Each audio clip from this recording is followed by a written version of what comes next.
What is going on, everybody? Happy Monday to everyone out there. BobbyFi with my man Eric Sheets Haber, coming off a slightly a good but disappointing weekend at golf for me. Sheets had another nice weekend, and he can talk about that a little bit. Just real quick before we get started on baseball, I do want to say rest in peace to John Thompson, certainly a guy who I looked up to growing up and loved those Georgetown teams. That was always sort of, I don't know, for some reason I always gravitated towards the Alonzo Mourning, Dikembe Mutombo guys growing up, and it just was it was Patrick Ewing, obviously.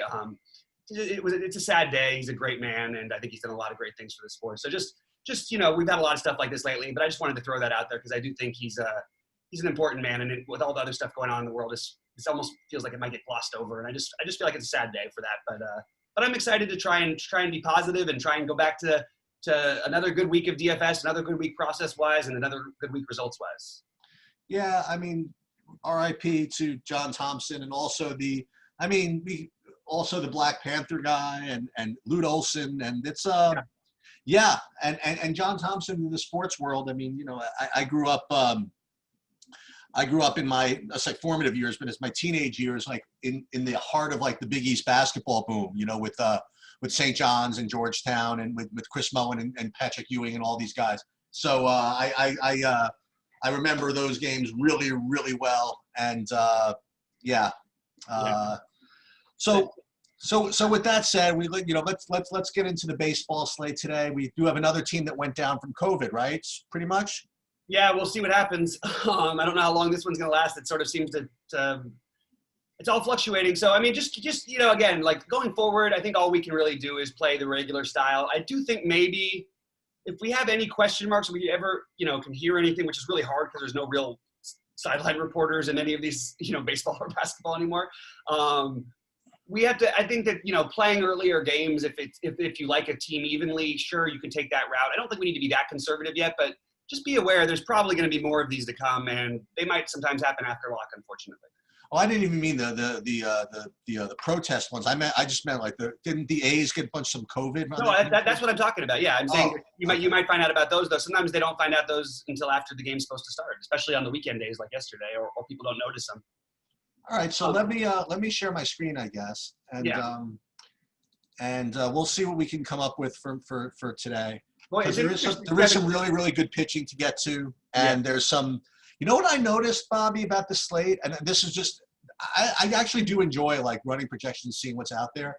There's a lot of guys that are really priced really low. I don't know if they have like upside or whatever it is, but there's a lot of guys under 3K coming out there. There's some guys, for example, I really had to go back and double check to make sure they were there. I think like Brett Gardner, for example, is like under 3K. It's kind of amazing when you think about it.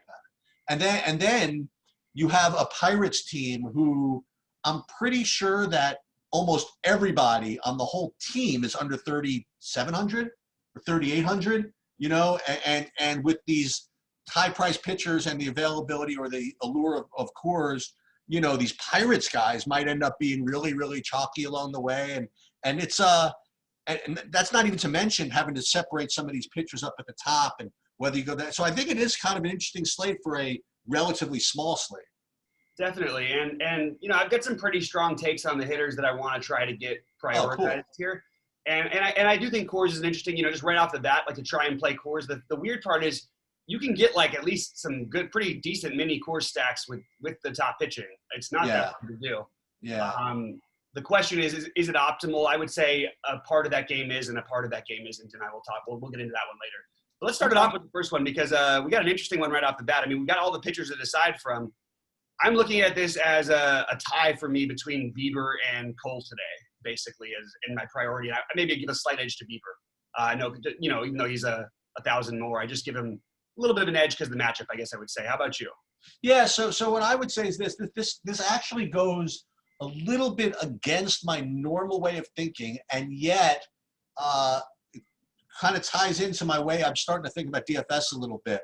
So, Bieber and Cole definitely kind of at the top, and you can get them both in a lot of variations if you want to know the truth. The guy who I have these mixed thoughts on is Giolito, right? So normally, the way I look at sports in general, I'm like, okay, first thing you got to do is toss the guy that threw the no-hitter, right?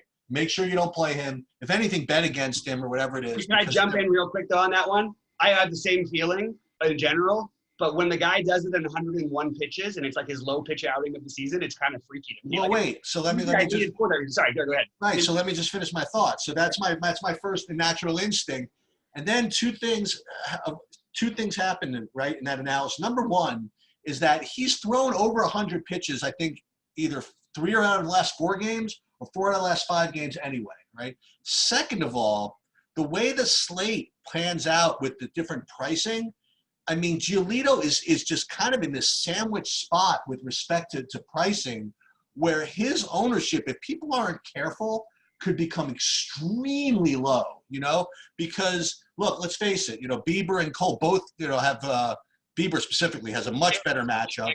Cole is Cole, and Giolito in a much, much tougher matchup in a really tricky price, right between Cole and Bieber.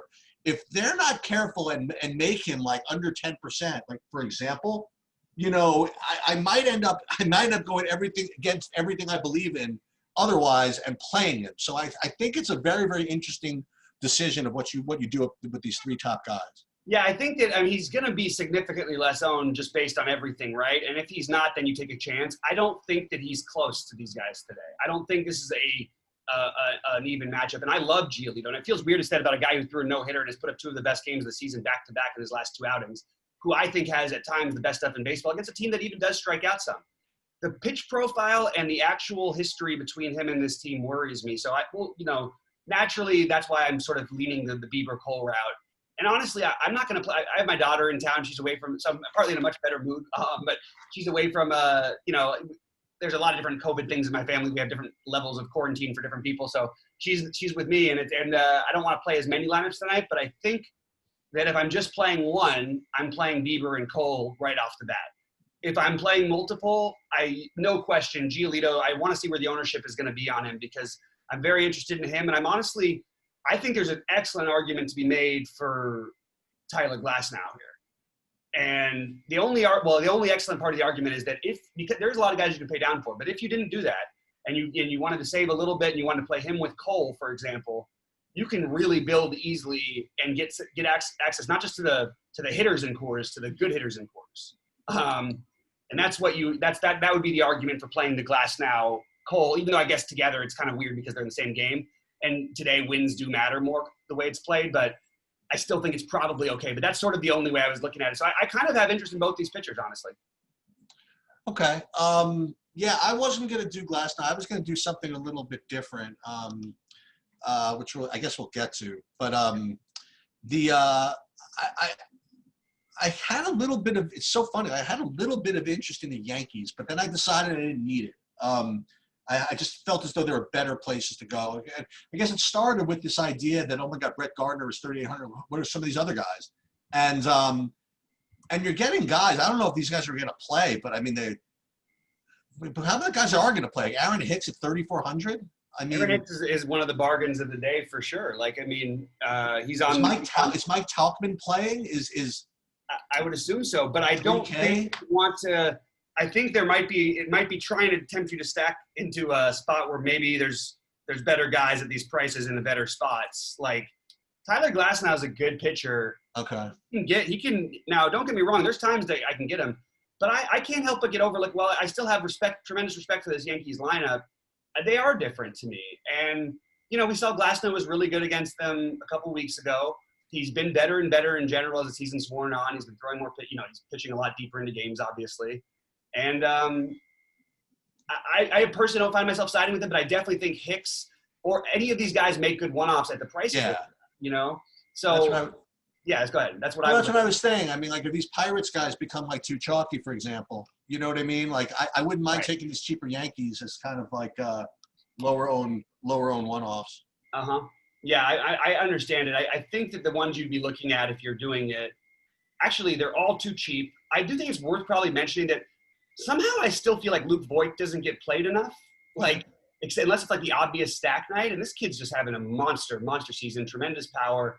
I think he's interesting at his price, and I think he'll be low owned because he's not one of the cheap guys. But certainly Hicks, Urshela, Tauchman, those would be the guys who would particularly stand out to me as one-offs. And then even Gary Sanchez, who's, putting it together at 4K, I don't mind paying that price for him when we're starting to see glimpses. You know what I mean? We've seen 5 home runs now in the last 11 games. I can get back on board with all these guys on the 7-game slate. I just think that there's probably better places to spend down. But it's, it's funny. You don't get the Yankees at these prices very often. Yeah. Okay. You mentioned the pitchers. I don't know who's pitching for the Yankees. You're not interested in anything on the Yankees, right? No, Garrett Cole's pitching for the Yankees. Oh, I'm sorry. Yeah, he's in my lineup. Sorry about that. Okay. Yeah. No. I mean, I hear you. You meant. Oh, okay. So Glass now and okay, gotcha. Because of the size of the slate, I would probably be making a mistake if I didn't point out that there's probably these guys on Tampa Bay at no ownership might be interesting because Garrett Cole pretty much does give up a home run every game, and sometimes more, and they profile fine. I think Loud just hit one in the last game. But I might be totally talking about out of my ass here, but I'm pretty sure, just kind of on instinct, that I think Cole's given up a home run in every start this year. Yeah, and I think it was pretty similar last year, even when he was dominant. So if you're looking at like on a big slate, do you want to try and pick on Garrett Cole? No, but like on a slate like this, it seems like a good time. Now, what's hard is that all the bats you would really want are expensive. So it would be actually really mostly be Lau and Meadows and Choi, who, by the way, for whatever reason, and take it for what you will, it's a very small sample size, but I believe he's 10 for 16 with like 4 home runs off of Cole. Which, if you're looking, and I'm not saying that to use this as a gospel or anything like that, BVP. But when you're looking for ways off, and a guy, is hitting a guy that well, like it's on a small slate, when he's going to be unowned and he's really cheap, that's probably the best you can, best you can do for an off the board play. A guy who's just completely owns, for whatever reason, he completely owns Garrett Cole. You want to move on to Washington, Philly? Yes. Okay. So Washington, Philly. So when I looked at this slate, I wanted to find, teams outside of Coors to kind of look at. And actually 2 of them come from this game. One would be Washington and one would be Philly. I like both the hitting sides of this game. I think after the game, the first game sorry of the about year, that. with the Yankees. I was looking at the BVP and it always does that. Sorry. I think that the Philly side is going to be significantly more popular than the Washington side, but I like them both. I mean, on the Philly side, there's like kind of value cheapy guys like Alex Baum and Kingery and McCutcheon if you want to do that. But Harper's been just freaking awesome. And Hoskins also. So I have no problem playing a bunch of these guys. Now, again, you got to watch for ownership and all that stuff, but they fit pretty nicely if you want to know the truth. So I do like Philly, and I actually like the Washington side of things too, especially if – now, I don't think this is going to happen.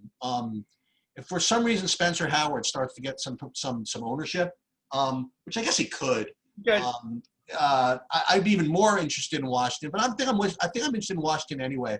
I just have this I don't know. I'm just kind of always lean towards playing Washington against righties because you get to take Eaton. You get to play Adam Eaton and Soto. Obviously Soto's always expensive, but you could play him. And then I'll play Trey Turner regardless whether righty or lefty. And if you wanted to play, guys on the bottom of the lineup, you could play Robles, from the 9 and Cabrera, and then you could play Cabrera. I mean, the guys you could play from Washington, and this could be kind of a fun game stack if you wanted to do that. But I think Washington and Philly are 2 of my 3, honestly, kind of like, I don't want to say off the boardish, but kind of like non-Coors teams that I'm kind of aiming for. Yeah, so I'm having a hard time with Washington for a few reasons. I like the matchup against Howard, but if you're going to pay, again, I want to pay up for my pitchers today for the most part. So I also don't really want to stack Washington without Trey Turner or Soto. And I don't really want to pay that price at that position for Cabrera. So I'm sort of like struggling with why do I want to play this unless somehow Victor Robles got moved up in the order. That honestly would open everything up. Playing him, obviously you can't play him as a one-off at batting 9th. If he got moved anywhere else in the order, maybe you could. You could, but I think there's other value out there. But I don't know. That's the only way to open up this sort of whole thing. So I'm not as interested in Washington as I would, look, I like the matchup and all that. I don't see it right. I also don't think Howard, I'm not going to play Howard. I don't think he's going to be in there all that long. And I sort of think it's going to be a bullpen game. I'd rather stack against the guy who's got 0 strikeout rate who's been walking everybody. I just don't know the path that Eric Fetty doesn't get blown up here. These guys, you got a ground ball pitcher, which sucks in general, but you've got a bunch of fly ball hitters, which is a beautiful thing. And you get, starting with Rhys Hoskins and Didi would probably be the first guys who stand out to me. See, unlike when I play Washington, or I don't feel like, partially because there's other good bats, I don't feel like when I stack Philadelphia that I absolutely have to have Bryce Harper. Now, I would want to have Bryce Harper, sure, but I never feel like I need to at the prices, and even Real Muto. Because I don't feel like it's not like you have no power if you play Segura, Hoskins, Gregorius, McCutchen, and Baum or Kingery at cheap prices. So that's sort of the route for me, is some sort of the 4 or 5 man, probably more 4 man than 5 man, to be honest with you, because I don't see myself getting to Real Muto and Harper very much. And I think if I wanted to make it 5 full guys, it feels kind of weird to leave both those guys out. But if you made it 4, you've got a lot of guys in good matchups. And by the way, I just, look, people can say whatever they want about hot streaks. Guys who are, I don't understand how in certain sports everyone believes in how guys are playing, and then in baseball, no one, or baseball and basketball, no one believes in it. It's very strange to me. But McCutchen has been tattooing the ball lately, just absolutely crushing. He's way too cheap on DraftKings at 3.9. So I love him as a part of this little stack here. And then you can play either Bohm or Kingery as your cheapie. I don't love using a guy batting 7th in Bohm, but he does have some pop from his, he's a decent prospect. So Kingery has been so bad. I would prefer to try and get over to Baum, but Kingery does make a lot more sense because of that second base spot. And I really love guys like Arenado today at third base if I'm going to spend up. He's actually the guy who I have as my highest spend up and that I'm interested in. So it kind of makes you play the Kingery angle. But this to me is important because this is going to be my top stack again today. And unless something completely changes, Rhys Hoskins is lighting it up now after struggling. He's now homered in 3 of his last 4 games. Not to mention he's got, I think, 7 hits or 6 hits in the last 4 games, maybe 7. I don't know, 6 hits. He even stole a base last week. So I'm getting more and more back that Hoskins, our man, is coming back. So he's a guy you play probably in cash today. I think he's the best play at first base on the slate. So yeah, all of Philly and then the guys who I mentioned the most. Do you have a specific Philly guy who you target, or is it sort of a general stack that you like? Pretty general. I mean, I like Hoskins. I like McCutchen, and I don't know what to do with guys like Kingery that are really, really cheap. I guess those are the guys you play in your stacks, just to kind of turn the lineup over a little bit. Yeah, and like if you had a 2-man somehow that worked out, or a 3-man that had Bowman in it or something, I think it's better. But I think if you're playing like Kingery, you probably are looking more at a 4-man stack. Okay. Well, why is that? What do you mean by that? It's because I know Kingery actually does have a little bit of power, but he's been so bad. I mean, he's hitting 150. He's got 1 home run this year. Yeah, but wait a minute. But if you're going to make part of a 5-man, does it matter if you have 5-man would be better too? 4 or 5-man. The more players, the better you can have a guy who makes multiple results. Who he can get 7 to 11 fantasy points and fill in your stack, or you can get it, have a 2 RBI single and then hit a double for an RBI later and you're golden with him. Whereas that's a lot to ask for, but if you're betting on the stack, you're betting on all the guys around him. Okay. Makes sense. All right. You want to move on to Atlanta, Boston? Yeah.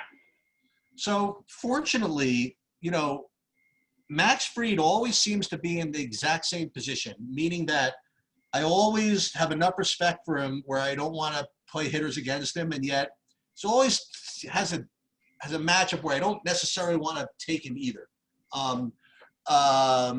So Fried is not going to make it into my player pool as far as pitchers go, but I will say this: it's not by that much. It's 9,200, which is kind of a rough price, but not by that much. Like if I were going to you force me to play, someone aside from the top 3, there's another guy I might play first, but Fried could be a pretty off the board guy against a team who still remains pretty overrated. So that's where I'm at with Fried. I'm not playing the Boston pitcher. The Atlanta side of the plate is interesting. I'm not sure if Acuna is playing. If he is, I mean, he's a pretty good play, just in and of himself. And the other guy I like from Atlanta is, I like Ozuna also. I guess all these guys are good. You know, Austin Riley, Freeman, obviously. So, yeah, I mean, I just presume that Atlanta would be a little higher owned than some of these other teams I was looking at. But I have certainly no problem. Man, maybe Atlanta, I should give them a little more respect. I mean, the Boston bullpen's terrible. And especially if you get Acuna in the lineup, I mean, maybe Atlanta's a team I should target a little more today. Interesting. So the first thing, like it is, I mean, Atlanta is an obvious stack, right? You would think. But you look at the pricing, and it's interesting because the pricing is actually reasonable individually for these hitters. But I'm talking about if you're going to spend up at pitching, how do you get these guys in? So, like, Ozuna is reasonable at 4.1 for sure. Acuna is a great price at 4.8 for Acuna. But then if you try and build a stack, do I want to pay $4,700 for Swanson and $5,300 for Freeman? Can I do that even? Right. And if I do, who's the cheap guy who I squeeze in? Fortunately, you do have a couple of them here. I think Duvall, Riley, and Camargo are firmly in play. I think I would have Riley as my number one because he's got tremendous power. He's been on a nice little streak lately. I don't care that he bats 8, so that's sort of what you do. But if Acuna's not in the lineup, definitely bump down. Same thing in Markakis, who I don't want as a part of my stacks ever. But I do think that he makes the lineup better.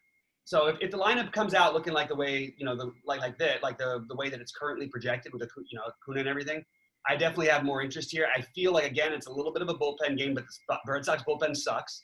You're playing in Boston. That's awesome. There's a lot to like here. For some reason, it's hard for me to – and like, no, I don't think nobody's going to play Travis d'Arnaud outside of a stack today. So one thing you could do, like if you're going to play like a Phillies Atlanta stack and you want to get like a little bit de-chalkified, play Travis d'Arnaud. Well, play like – okay, fine. Let's say you play a Philly stack. Play Travis d'Arnaud instead of playing Real Muto. Sure, Real Muto is a better hitter than Travis d'Arnaud is. But no one is going to play the Philly stack with Travis d'Arnaud. I promise you. So you can like different in that kind of a way. Maybe you play a 2-man with d'Arnaud and Acuna or d'Arnaud and Ozuna, and then you do a Philly stack or something, a 4 or 5-man. That's sort of what I'd be leaning to. But I do like these guys, and I think that I prefer Philly and Atlanta ahead of San Diego tonight. Yeah, I'm into that.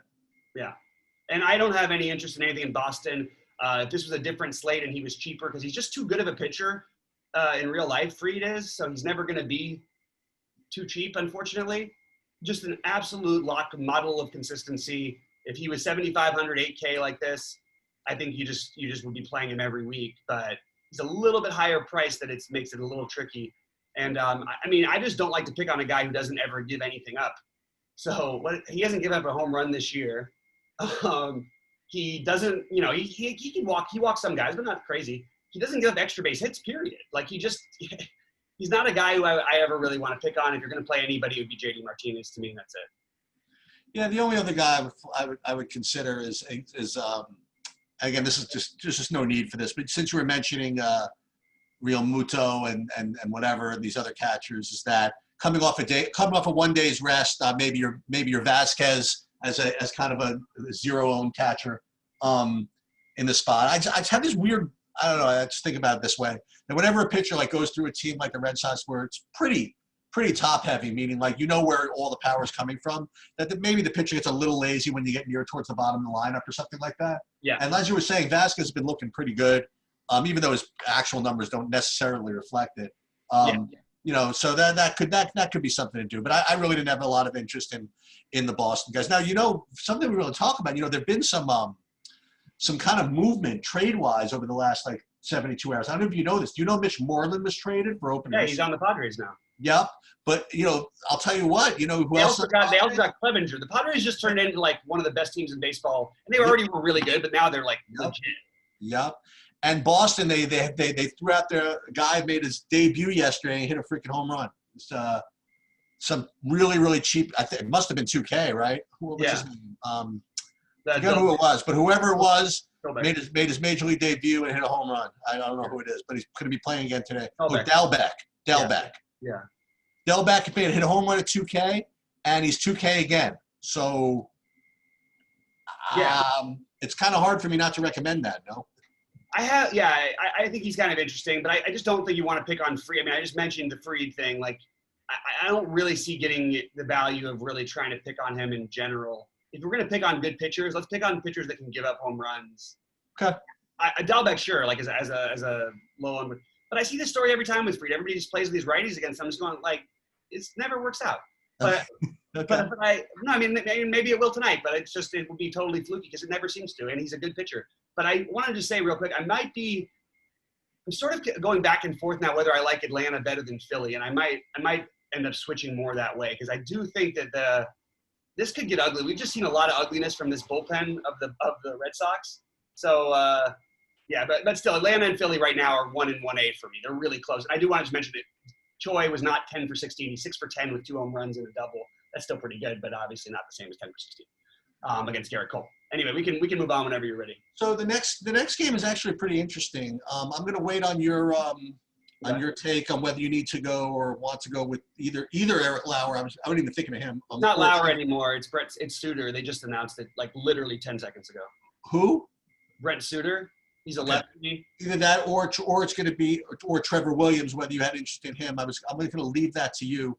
But both sides of this game, hitting wise, are very interesting on this type of slate. As I mentioned earlier, the Pirates are just like insanely cheap, like up and down the board. And if you want to play Coors, if you want to, we want to play Real Muto. You know what I mean? You want to spend up for some guys. These Pirates certainly make it very easy to do. Like I don't know if he's going to play, but Osuna's 2K for openers, but even guys that are okay, like Cole Tucker, 2,600, Josh Bell, 3,600, Polanco, 2,900. Like all these guys are really, really cheap. So I don't know what their ownership's going to end up being, but they certainly make playing the rest of your lineups a hell of a lot easier if you want to keep paying up for pitching. And on the other side of the dugout, so to speak, like Milwaukee, I wasn't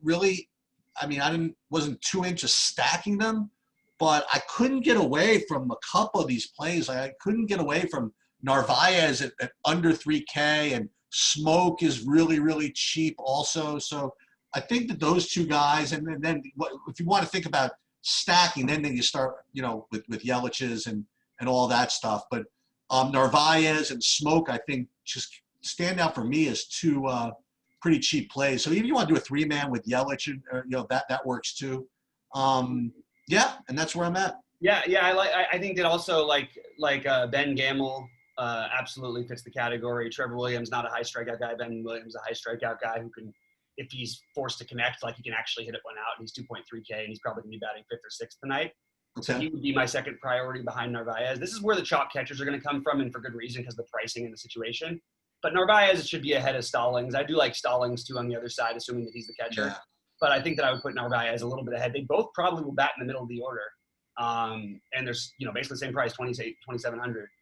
The thing I'm struggling with the Pittsburgh side, I don't think I'm going to stack anything from Pittsburgh. I think it's very tempting to. I think you'll see that out there as a common thing.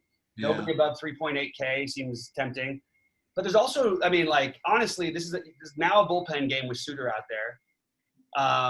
Right. To be honest, who are we wanting as actual real life baseball players if we weren't looking at prices? The answer is nobody, except for Eric Gonzalez, who I haven't really talked about him much because he doesn't do a ton, and usually we have bigger slates and all that stuff this year. But he's hitting the ball really, really hard, and I think he's a talented kid, so he would be the one who I would maybe side with. He's 2.2 also on FanDuel, but.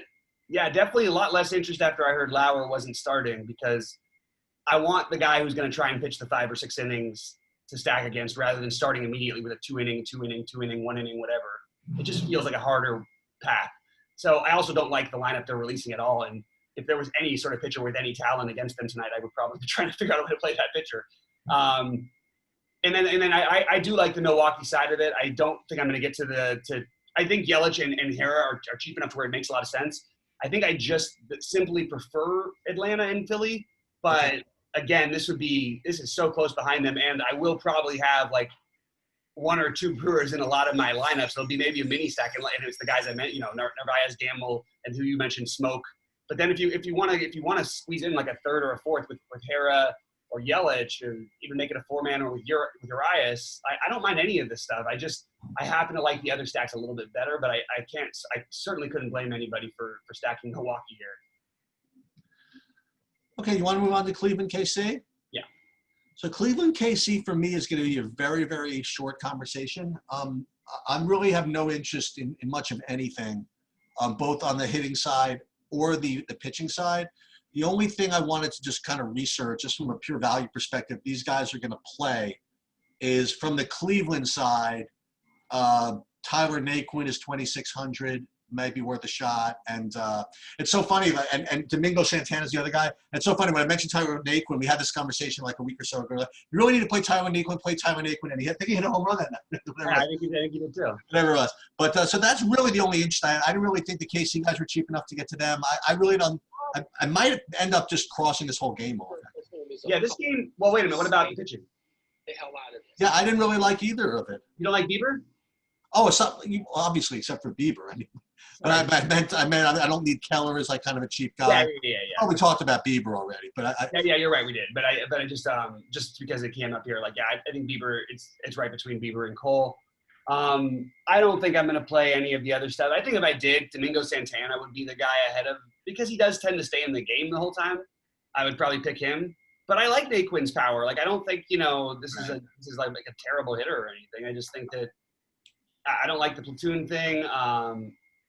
Decent power, I should say. It doesn't have like crazy power or anything. I don't know. I would lean a little bit Santana personally, but I don't really love anything in this game. I sort of have the same thoughts you do. Certainly, the normal suspects can always be played, but they're not for me probably. I mean, just for example, I just want to read to you. I mean, like all these guys in. I have 1, 2, 3, 4, 6, like 10 guys under 3K that are outfield eligible today on DK. Osuna, Robles, Kingery can play outfield one. Hilliard, we'll get to him. Gordon, Santana. Is Kevin Kiermaier 2,300? I mean, I know he's against Cole, but Tyler Naquin 2,600, Cole Tucker 2,600, Brett Gardner 2,800. Yeah, there's a lot of guys. You got Matt Kemp at 3K, Hilliard at 2,700. Yeah.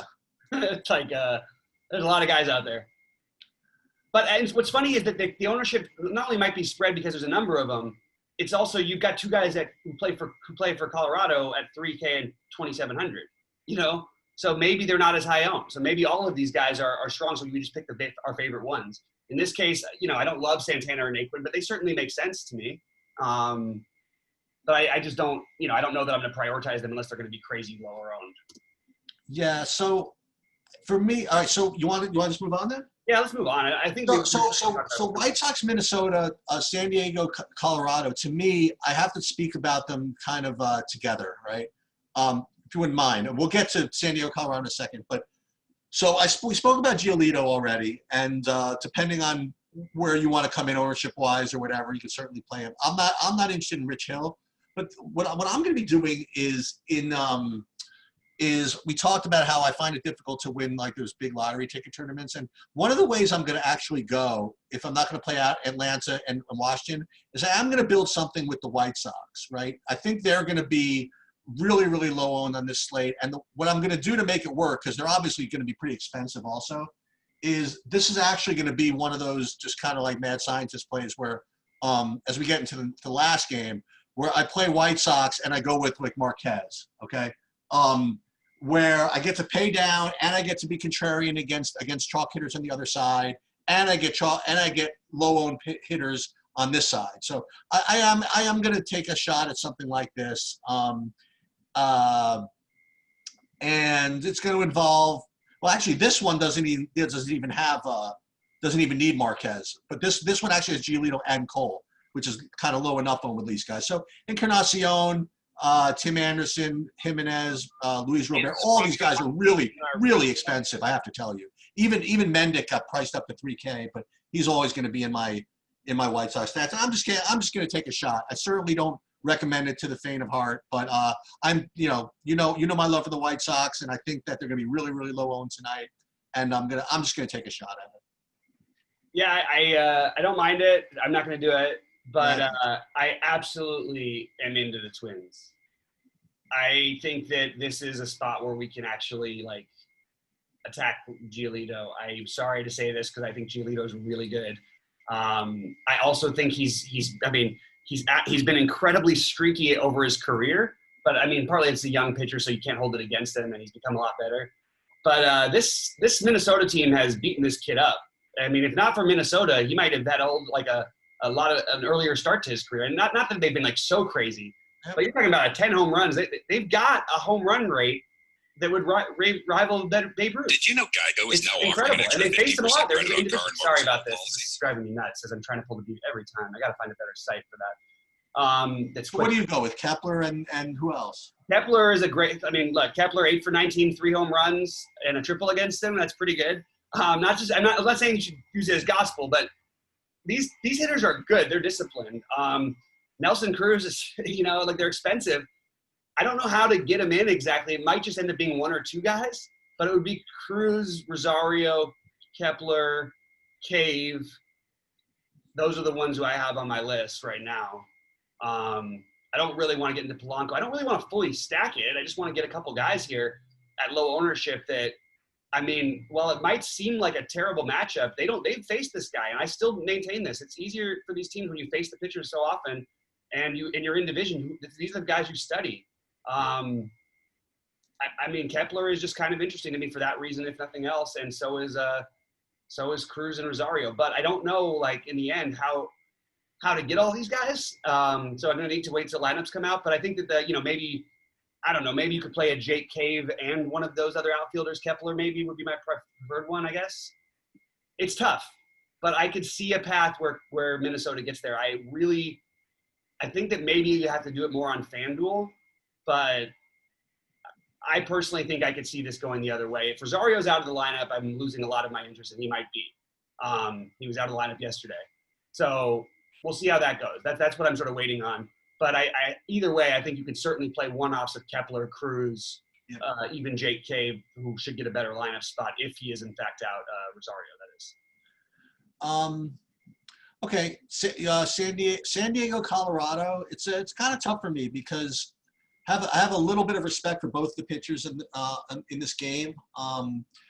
Garrett Richards just got drilled in his last game. But he had a very reasonable performance at Colorado before. He had a very decent performance against the Dodgers. He's not the worst pitcher in the universe, as I've discussed before. And at Colorado's always rough business. But he's facing kind of a chalky team. And I'm not going to play with Garrett Richards, but I'm just saying that I don't feel as though if I miss out on like all the Colorado guys, it's going to be the end of the world. And likewise, Marquez, as we discussed a lot, he's accepted the fact that he's pitch for Colorado. He's going to sometimes pitch at home, sometimes pitch on the road, and he's put on some decent performances at home. He's got all kinds of strikeout upside, and especially if the San Diego guys are going to come in really, really chalky, I think that Marquez is just a perfectly fine tournament pitcher here.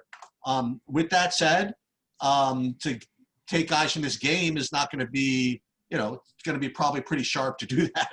And I say sharp, it's going to be pretty smart to do that.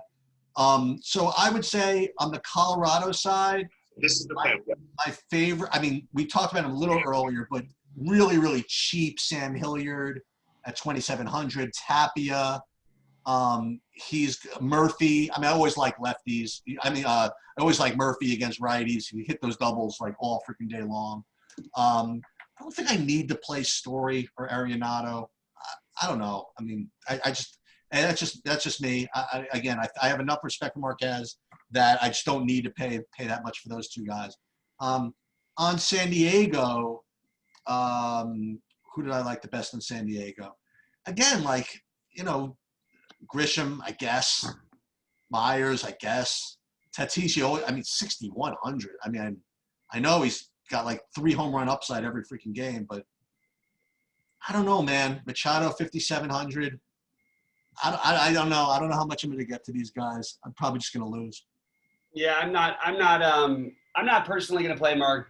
I'm a little worried about his K rate being low. Like, it's been consistently lower now for a little bit. And it's starting to worry me. I also don't have the need to go crazy and pick on him, especially at these prices. I really do like Colorado, which I don't usually feel. Garrett Richards just can't seem to find the strike zone, and that's when he seems to get in trouble. Like when he gets in these 2-0, 3-0, like every count I feel like I've seen from him. And that's how, you see a 2-0, 3-0 guy, hitting a single, double, home run, whatever. And I just feel like it's hard for me to avoid, especially some of these prices on some of these Rockies. Yeah. Namely being like my favorites would be, assuming that they're in the lineup, of course, Matt Kemp and Hilliard would be the value savers. And then you would play them with, to me, Arenado. I don't think you would like the problem with playing Blackman is because of the outfield spots. If you're going to play the Colorado guys, you only have the option really in the outfield to play them cheaply, except for Daniel Murphy, who's an awesome play at first base. I'm also going to mention that Nick Marley is doing this game, who's the umpire. He's somewhere around 5th or 6th most extreme pitchers umpire in baseball. Probably, maybe even a little. He's an extreme pitchers umpire, but he's not the most extreme. Okay. But he's still pretty extreme. So I love Arenado. He's my favorite play on at third base on the slate. Really? Okay. Yeah, just because I mean, again, so the outfield is loaded, but it's harder for me to prioritize. You know what I mean? And I really like that. Kemp and Hilliard are going to be owned. I don't mind this. I'm okay with having a little mini stack. I'm not going to fully stack this because I think if you do, you're going to run into too many other stacks. But somehow, if you tried to play Story, Arenado, and Blackman, I mean, unless you did a very specific other build, it's pretty hard to do with the top pitching. So maybe they might end up a little bit lower owned than we think. And then you can play those guys with Kemp and Hilliard as part of it. But for me, I think you're just doing a little bit better to try and stack the Philly or Atlanta side of those games. Maybe get a Minnesota bat or two in there, and then play 2 or 3 men from Colorado. I just think playing the full stack, you're going to run into other people playing it. At first, I heard a lot of things about how you couldn't at these prices, but then I'm looking at the actual plays. If you play Murphy, Kemp, and Hilliard, you can do whatever you want, kind of.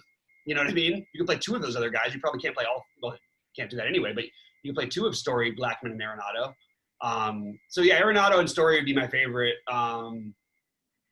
Maybe even you could argue that Story is a better play than Arenado, just because the stolen base upside, and he's been pretty good lately.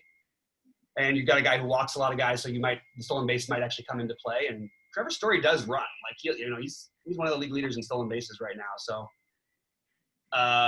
those would be my preferences. Those guys, Murphy, along with Kemp and Hilliard, and it would be Blackman. In general, it's always Blackman in Colorado, but today it's a little bit harder because you can pay down in the outfield. So I have just kind of a semi-random question you probably weren't ready for. So I have 3 third basemen, like above, 4 third basemen above 5K. Yeah. I don't really like Moncada at that price, but if you get Arenado at say 20% ownership or something like that, yeah, and Machado might take a decent amount of the other ownership, are we going to be able to play like Jose Ramirez, like really low owned, or no? That's the play when you can make that as a one-off. Can I play Jose Ramirez, or maybe I can play Lindor at low ownership? I like that idea, especially Ramirez because of this stolen base thing. Okay. But I also think you could make an argument that any of these, and it's different positions, but the Twins guys paying up for them is just going to be unheard of. Like no one is going to play Nelson Cruz tonight for one thing. No. Which is just kind of interesting because he's been, arguably like as good for DFS as anybody in baseball in a matchup that while it's a good pitcher, this is not like these things don't matter that much to these guys. Like certain guys who are this good at hitters, it doesn't matter that much, and he could easily take him deep. But I would rather go with Kepler. It's going to be hard to get him in. I just think if you find yourself having to have that kind of money, that's what I would be trying to get in the best possible bats from one of these unchalky spots. So Ramirez is a great call. Freddie Freeman might be low. Well, no, he's still going to be high owned. But we mentioned some of the Yankee guys earlier as one-offs, and then and the Twins. That's sort of the way it goes. Do you want to do the home run thing? Because I have some takes here. Excuse me. The last sub 4K guy gave out to hit a home run, hit 2. Oh, who was it? Yorko. Oh, beautiful. That's right. Remember that? That's right. Yeah. All right. Well, let's get into it then. So then we have to do it. We're gonna go. Let's go like in the 4. Let's do 5Ks, 4Ks, and then 3K or whatever, something like that. All right. So 5Ks. I'll go first. I'll just do one. Arenado is my guy. Hit a home run? Hit a home run. All right. Then I'm going to go I'm probably going to try to go low owned with all these ones. So I'm going to say Jose Ramirez. Okay, I'm gonna say for my 4K guy, I love that call because I think he's a great pivot.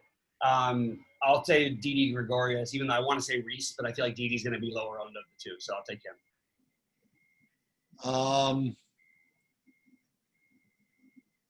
Okay, sub 5K. Oh, I got to take your guy. Who'd you say? I took wait, just now? I took Didi Gregorius. 5K. Oh, I'm gonna take Kepler then. All right, nice. All right, that would have been a good one to pick. In the 3Ks, and I know it's weird because I'm sticking with some Philly here, but I'm all over these Philly guys. I'm gonna go with McCutcheon and stays hot. And I'm gonna go Edward Encarnacion. Okay, and then I love that call actually. By the way, he's actually hit like 3 or 4, I think maybe 4 actually off this guy, off of Hill. Then we get the 2K range. I'm just gonna say Sam Hilliard. Yeah, that's a tough one to beat. Well, you could go with some other guys. I got two guys. I'm between here actually. Okay. Yeah, I'm gonna go with presuming he gets in the lineup. Ooh, that's a rough one. Yeah, but I'm gonna do it anyway. I'm gonna go with Brett Gardner. All right, I like it.